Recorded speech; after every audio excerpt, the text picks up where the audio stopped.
Good morning, everyone. Thank you for tuning in to watch this video. I apologize that it isn't a Facebook Live. Um, I'm a little bit technically challenged in terms of figuring out how to do a live video and sharing my screen. So I thought I would pre-record this so that I can share with you the information that I was hoping to share in this group. So I hope you're all doing really well. This is week 3. I hope the meal plans have been helpful, that you're finding new foods, new ways of eating, sticking to the plan, and hopefully seeing some weight loss or some changes in your health, positive changes in your health. So this week's theme is adapting your recipes. So I want to teach you to be confident about when you see recipes online or in a cookbook or something, that you kind of understand where you can make changes and where it may become a little bit difficult.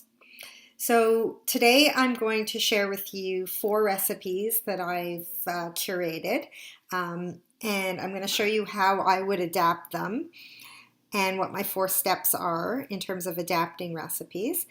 And I'm going to also in the show notes, in the comments on Facebook, I'm going to add in a whole bunch of resources and links to access some of these things that I'm going to show you here in this video. So to get started, I'm going to switch over to my camera and to my screen. And our first recipe here is a ginger cilantro salmon burger. So what I wanted to show you is right now, the first thing that I look at when I look at a recipe is to see how many servings there are. This particular recipe is only 2 servings. So if I was making it for my family, I would have to, in my case, triple it because we're 6 people in the family. In other cases, you might double it. I have been providing you with recipes for 4 servings, so in the group, it would this recipe would be adapted to 4 servings. But that's the first thing you want to look at. When I look at a recipe, I have 4 steps. The first step I want to look at is the protein source to see if it's something that I want to be eating. So in this case, the protein source is salmon. And that's why I picked this recipe, because I thought, you know what, I would like to have some salmon patties. And so the protein in this recipe is salmon. The second thing I like to look at is what are the vegetables in the recipe, and do I have those recipes on hand? This particular recipe does not have any vegetables in it, so we're going to skip that step. The third step is to look at the spices and seasonings. And that's what I have right here in the red box. So I'm showing you that in step 2 of the directions, we're talking about combining the seasonings, the marinade, the ingredients that's going to give the flavor to our salmon. So as you can see, we've got cilantro, we've got ginger, we've got coconut aminos, sesame oil, and lime juice. Now you would probably, the first thing that some people might find offensive is, number 1, not everyone likes cilantro. Cilantro can feel like soap to some people. So you don't have to have cilantro. You don't have to throw this recipe out. You can substitute that with another green herb. So you can substitute it with parsley. You can substitute with arugula. You can substitute it with I'm trying to think of kale, spinach. You can substitute it with, mint. It might be it might be very minty, but it would give your salmon an interesting taste. So don't throw out a recipe if you see cilantro. If you see cilantro, the moral of the story is look for something else that is, that is green, that can easily substitute. So in my eyes, the easiest substitute is parsley. The next is ginger. Ginger gives it like a nice tangy type of flavor. If ginger is not your thing, you can substitute the ginger with lemon peel would be a good one, lime peel, orange peel. Those will give it that tangy feeling. The third ingredient here is coconut aminos. Now, coconut aminos is a derivative of coconuts, but it's very similar to soy sauce. And the reason some people like coconut aminos over soy sauce as if they're following a paleo diet or a soy-free diet. They are not going to use soy sauce. They're going to look for coconut aminos. And you can find coconut aminos at Loblaws in the natural food section or at the natural food pantry. But if soy does not bother you, then substitute that for soy sauce. The next ingredient is sesame oil. Again, if you don't have sesame oil on hand, you can substitute that with olive oil or any other oil, avocado oil, any other oil that you have. And the third is lime juice. You can add that in or you can take that out if you don't want that extra tanginess. But what I've highlighted is that I've added, if I was going to substitute everything in there, I've highlighted that the volume of all those ingredients is about 1/3 of a cup. So if I'm going to make some substitutions, I want to make sure that I'm replacing the same volume for volume. So going back to cilantro, if you're substituting cilantro for parsley, substitute 1/4 cup for 1/4 cup. Same thing with the ginger. For lemon peel, go 1 tablespoon for 1 tablespoon, and so on. So that would be my advice for this salmon recipe. Now, let's say you don't want to have salmon. You want to make the same recipe, but you want it to be a chickpea, a vegan recipe. You want chickpeas. You do not eat fish. You can replace the 227 grams of salmon fillet with a vegan protein. So it could be mashed chickpeas. It could be, you can actually change it for ground chicken. You can change it to ground beef. So essentially now when I'm looking at this recipe, it can be a base for any burger, whether it be a vegan burger, a hamburger, a turkey burger, a chicken burger. You've got a way of manipulating it and changing it to what you want and what you have in your house. So that's the first recipe. The second recipe that we're going to go through is a 1-pan chicken stir fry. So this is a great way to just cut down on the dishes that you're making and dishes that you're cleaning, and just have a simple, easy, quick dinner. And then as you can see, you can portion it out for your lunches. So when we go to the ingredients in this recipe, again, the first thing I look at is protein. So in this recipe, it's chicken breast, 567 grams of chicken breast. If that is not good for you, you can substitute that for tofu. It's a little bit hard in this recipe to substitute for something mashed because the chicken breast is a solid piece of meat. So I would replace it with a solid piece of tofu or cubes of tofu, but it wouldn't be, you wouldn't be able to substitute it with let's say mashed chickpeas. Of course, you could substitute it with whole chickpeas and make the same recipe. Then I would go look at the second thing, that I look at is the vegetables. So I want to see, this is a stir fry, the vegetables. Do I want to have, or do I have on hand red pepper, yellow pepper, broccoli, snap peas? If I'm going grocery shopping, I'm going to put that on my grocery list. If those are ingredients that I do not like, I'm going to substitute for any vegetables that I have on hand. So if I don't want red pepper, I'm going to put a carrot in place there. If I like having green beans instead of snap peas, I will substitute that for green beans. If I didn't want broccoli and I have cauliflower at home, I'm going to substitute for cauliflower. Again, the important thing is you want some vegetables in this recipe because it is a stir fry, and you want to kind of have the same quantity because you want to make sure that you have enough for 4 servings. So if you are going to replace it for the same quantity. You can do 1 red bell pepper for 1 zucchini. 1 pepper for 1 carrot, 4 cups of broccoli for 4 cups of cauliflower, 2 cups of snap peas for 2 cups of green beans. So you want to keep that amount consistent so that your output of the recipe is enough for 4 servings.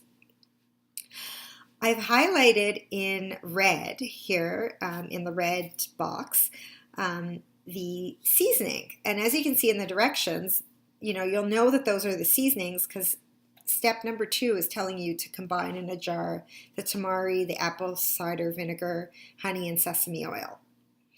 Now, tamari is another form of soy sauce. So again, you can substitute that for soy sauce. And if you're soy free, you can substitute it for coconut aminos. Apple cider vinegar has a unique taste. If you do not like apple cider vinegar, you could substitute it for rice wine vinegar as well. Honey could be substituted for another, for maple syrup. Now it's going to have a different taste because honey and maple syrup taste differently. But again, you can substitute it. And the same thing with sesame oil. So I would say there's an unlimited combinations. It just depends on what your taste is and what you'd like to be getting out of this recipe. But in the end, it is still stir fry with a seasoning and vegetables and a protein. Now in this recipe, we've got a starch in it, and there's quinoa. And so we have the directions for cooking quinoa, the quantity to the water, and step number 4, we'll talk about cooking the quinoa. If you do not like quinoa, substitute it for rice. If you don't want any quinoa and you don't want any starch, then take that out of the recipe, and you can maybe add in some sweet potato to your recipe and cook that. But overall, you have the basis and the building blocks for a 1-pan stir fry. And the reason that it's a 1-pan stir fry is that you're going to put all these vegetables and combine it all onto one baking sheet, and you're going to bake it all in the oven. Now, I've seen comments for this recipe where some people say they find when they're cooking the chicken and the vegetables together, the vegetables become overcooked while the chicken is cooking, because we know that chicken will take a little bit longer to cook. So in this case, you can always saute your vegetables on the stove top instead of baking it in the oven. But that then just adds another dish for you to clean. So the other thing to keep in mind with this dish is if you're going to be substituting your vegetables, you want to just keep in mind, like I said, the cooking time and the type of doneness that you want for your vegetables as compared to the chicken, because the chicken breast will take about 25 to 30 minutes to get to its internal temperature and cooked straight through. In the recipes that I've been providing you, there are notes at the bottom, and here right now it says, like, for the vegan and vegetarian, you can replace the chicken breast with chickpeas. And if we continue going on, again, it's giving you some other suggestions. You could serve it with leafy greens, topped with extra lime juice, chopped cilantro. It could be chopped parsley, sesame seeds, and sliced avocado. If you have no coconut aminos, use tamari or soy sauce. If you don't have avocado oil, use your oil of your choice. You do not have to go out and buy a special oil. The extra virgin olive oil, avocado oil, coconut oil, those are all good choices.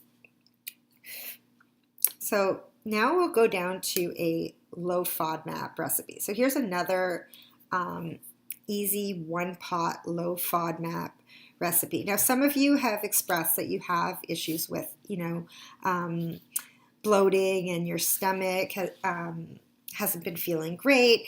And there is, I'm not going to go into detail about the low FODMAP diet, but it's a way of reducing some of the digestive irritants in your stomach. And if you want to know more about low FODMAP, just send me a message and I'll be happy to discuss with you what it is and whether it's appropriate for you.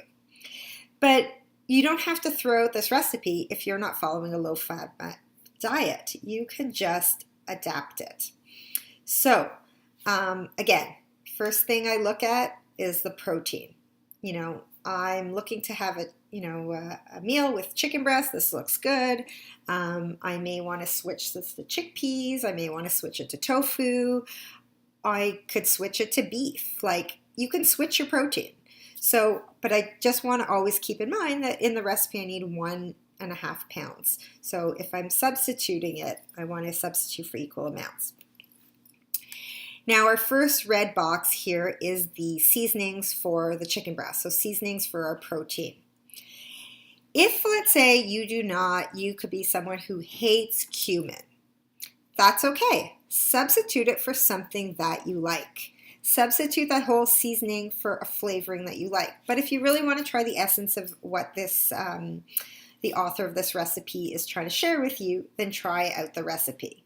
I encourage you to try out some recipes, even though you might have a perception that you hate something, or hate's a strong word, dislike it. I encourage you to try it, because when you try things, you're opening up your taste palates to new tastes, and you'd be surprised there's new combinations. Another thing that I sometimes do is, if I don't have all those ingredients, I replace the seasoning with a seasoning blend that I have already made. The next box is the green, which is, when we're looking at the vegetables. So I look at the vegetables, and here I've highlighted the vegetables and the seasonings, because the ginger and the turmeric is going to give it some extra flavor. Again, if red pepper and green peppers is not my thing, I'm going to substitute it for, let's say, zucchini. If I don't want a tomato, I'm going to substitute it for something that I like, maybe broccoli. It doesn't necessarily have to be a red fruit or vegetable. It could be whatever you want and whatever you want to be eating. Just remember quantities. Going down, we've got white rice in this recipe. If you do not like white rice, you can substitute it for quinoa, for example. Now, the thing you want to keep in mind is the volume of liquid to rice is incorporated in this recipe, because it is a one-pan recipe. So if you switch to quinoa has the same proportions of quinoa to liquid, so that would be an easy one to sub out. If you're going to go for brown rice, you need to add some more stock or water, because the proportions of brown rice to liquid in cooking it to the right doneness is there's a little bit more water needed. This recipe is promoting a particular brand of a low FODMAP vegetable stock. You do not need to go out and buy a vegetable stock. You can make your own, and I can give you a recipe of making your own vegetable stock, because with the FODMAP diet, you want to not have any onions or garlic, and most of the regular vegetable stocks have those ingredients in it. But if you don't have that on hand, just use hot water. Just use water and add a little bit more seasoning in. A little more spices of what you have, so that it's not watered down. Your recipe still has a good taste to it. You could use chicken stock if you have chicken stock at home. That's low FODMAP, and if you're not vegetarian or vegan. The recipe also has 2 cups of spinach in it, and that's to put at the end. Again, you don't like spinach? Replace it for kale, Swiss chard, any other green vegetable. Anything else, any other vegetable, just substitute for 2 cups, because when we go back to the recipe, we know that the recipe yields for 4 people. So we want to make sure that we have enough for everybody. I hope this is helpful. We're going to go to one more recipe, and this one is I'm just going to show you the picture of it because it looks really delicious. And this is my favorite source for vegan recipes, and this is Oh She Glows, and this is my favorite vegan chili. So I often look at Angela's recipes to just see what's an interesting way to make a vegan chili or a vegan recipe. Now this recipe has a lot more going on with it, But again, you can make some changes to your likes and dislikes. So the first box I have here is the onions and the garlic. So as I mentioned before, if you're on a low FODMAP diet, you're going to have to remove that from the recipe. And I could tell you with confidence, you can remove that completely from the recipe. You do not have to replace the volume of those in there.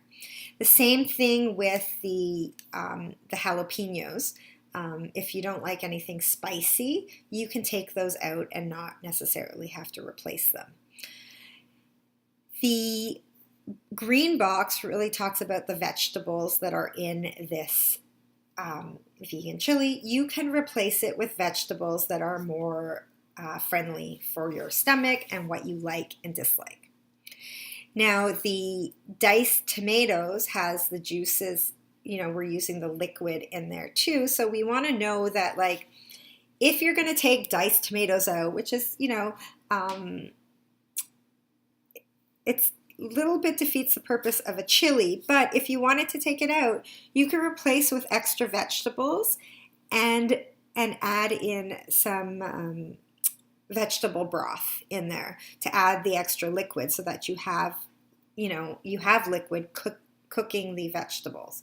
So diced tomatoes is not a make or break. You can take that out and put another vegetable in. Let's say like butternut squash, and add a bit more vegetable broth. Again, if you're low FODMAP, you're going to want a low FODMAP vegetable broth or a homemade. There's tomato paste here in the recipe.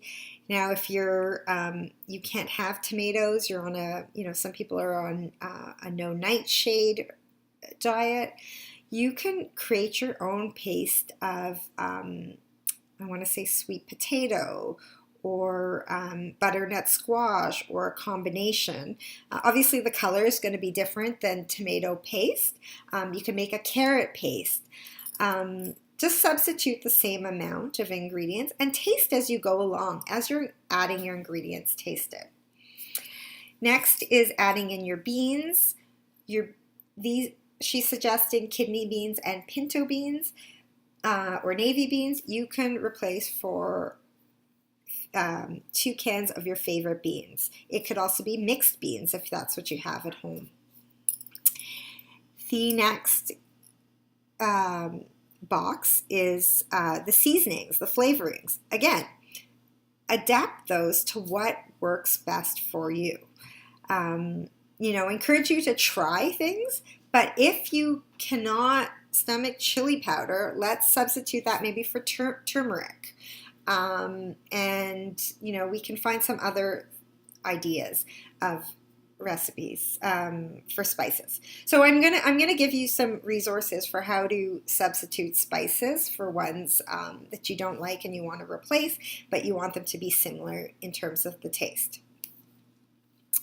So those are 4 different recipes that I wanted to show you that you can you can make your own. Now, the advantage of working with someone like me is that I am totally a nerd about recipes. I curate recipes all the time. I'm trying them. I don't really like to follow a recipe exactly the way it is. So I rewrite recipes to my taste and to what my family likes. And I do that for my clients because you can go down the rabbit hole in Pinterest and find dozens and dozens, if not hundreds of recipes, and then just get overwhelmed. But really, there's a base the way recipes are created. And it starts with your protein source, your vegetables, your spices and seasonings, and then you just adjust it. Now, this is all for actual meal recipes, your dinners, your lunches, baking is a little bit more difficult. I'll have to come up with baking's not my strongest part, but I'll try to come up with a video for baking for you guys or to provide some substitutions. What I wanted to show you is cheats for seasonings in your house. My family loves I get this at Costco. Ooh, I don't know how to get this on the camera. Just to show you the Italian spice. As you can see, it's just a pre-blend. It makes it easy when we're just adding it to any recipe. If we want something a bit spicier, we use the Cajun one. If I was telling you before that I love Trader Joe's, their everyday seasoning. I have bought at President's Choice seafood seasoning because it's got like a tangy in it. So even though it says seafood seasoning, it's got seasoned sea salt, dill, onion, garlic, black peppercorns, lemon peel, fennel seeds, parsley, dill seeds, lemon oil. It's got that tanginess, and it adds a bit more, zing to your meal, to your protein. So I'll use it on chicken. I'll use it on tofu. I'll use it on my chickpeas. It's just if I want that. Just giving you another one. I have this one, 21 Salute Seasoning from Trader Joe's. And again, it's, onions, spices, parsley, basil, marjoram, bay leaf, oregano, thyme, savory, rosemary, cumin, mustard, garlic, carrot, orange peel, tomato granules. I mean, the list goes on. I don't want to spend time mixing it, on a daily basis, so I like to have just pre-made. If you are on a FODMAP diet, it's a little bit more difficult. You're going to have to make your own blends, or there's a company called FODdy that just came out, and they've got a lot of low FODMAP pre-prepared spice blends and products on the market. Again, I'm going to share with you the resources in the group. So I hope this video was helpful to you. I know it's a little bit longer than our lives. Please post any questions that you have in the group. I want to hear what you want to know. I want to hear what your questions are, and I'm here to support you to eating healthy your way. I don't want you to ever feel that you have to stick to a diet or you have to stick to something prescribed to you by a nutritionist. We're here to support your health, and I'm very confident that we can find a way that works for you based on your likes, your dislikes, your dietary restrictions. So thank you so much. This was a lot of fun, and I look forward to your comments. Talk to you soon. Bye.